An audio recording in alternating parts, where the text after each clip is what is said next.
go back to our guests, Ashok Kumar and Lieutenant General Asit Mistry, continue to be with us. Mr. Kumar, what are the concerns, the key questions that come to your mind when you look at the incident unfolding and the sequence of events?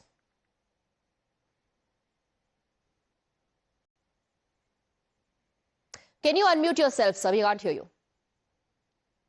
Sorry, I was... Go ahead. To me, it is quite clear that it was a terror plot masterminded by Jaish-e-Mohammed, as they had claimed after Operation Sindoor. Jaish-e-Mohammed, had got the maximum casualties in our Operation Sindoor. All the family of the Masood Azhar was, targeted and wiped out. So it is a big terror plot masterminded by Jaish-e-Mohammed. This is first thing. And as I said yesterday also, that ISI is back to its proxy war game. Then, luckily, because of those posters, these people put up posters in Jammu Kashmir, and police and security intelligence agencies became active. And because of that, investigation went on further and people were held, arrested. So module was busted kind of. And when the 2900 kg of this thing is caught, recovered, explosive, so everyone hurt. And I think that is as I said earlier also. See, one thing I would like to tell you, ammonium nitrate is not an explosive which is not available easily, because it is used for mining, it is used for construction, it is used for breaking of stones in the hills. Therefore, this heavy amount, RDX is in kilos, while ammonium nitrate can be in quintals. So that's how it happened. But since the module was busted, there's a big plan. I believe they could have, robbed many cities.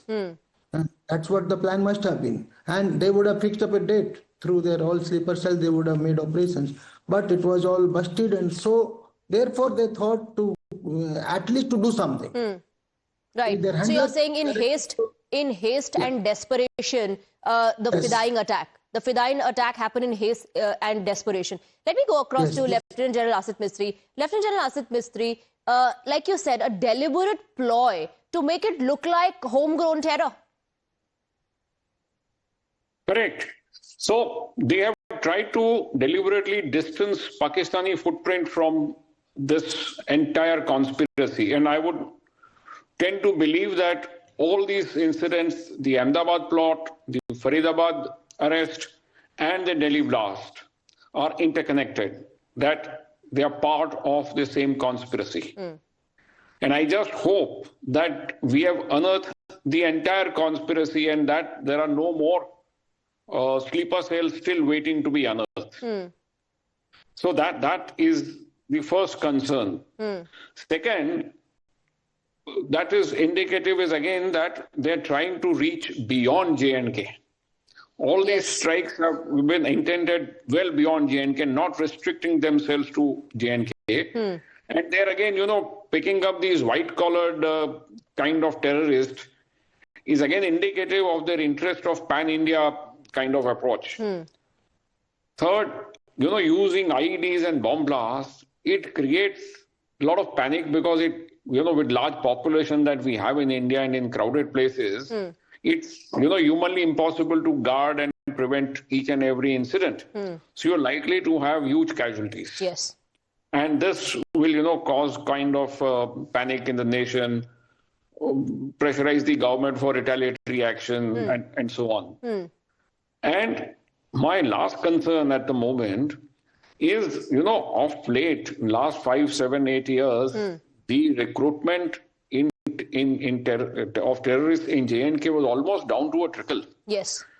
We had brought about a great change in the entire outlook of people of J&K 2019 onwards, with all this positive things that had happened.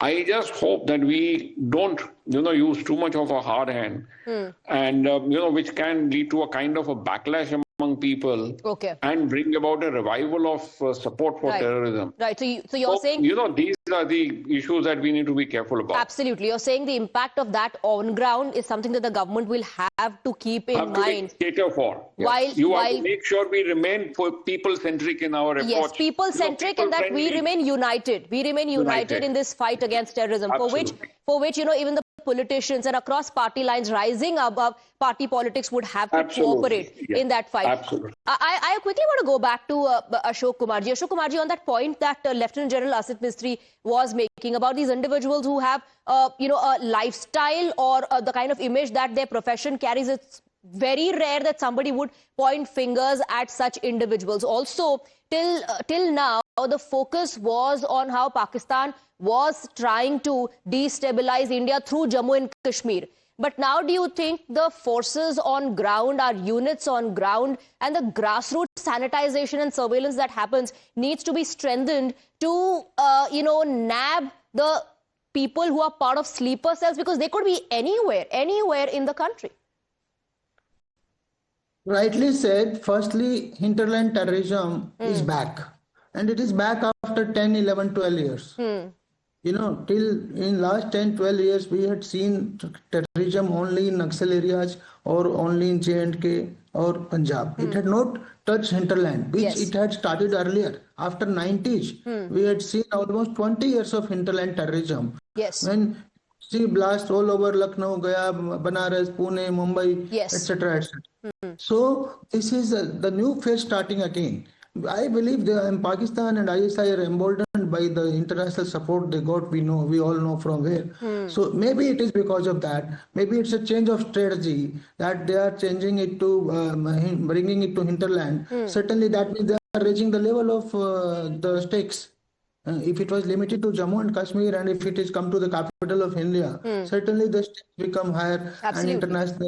And international shocks also become, higher. So that is what I would say, and this is certainly the whole country has to wake up to this. Not just like you said, the intelligence system does not work on a case-to-case basis. It works round the clock, 365 days a year.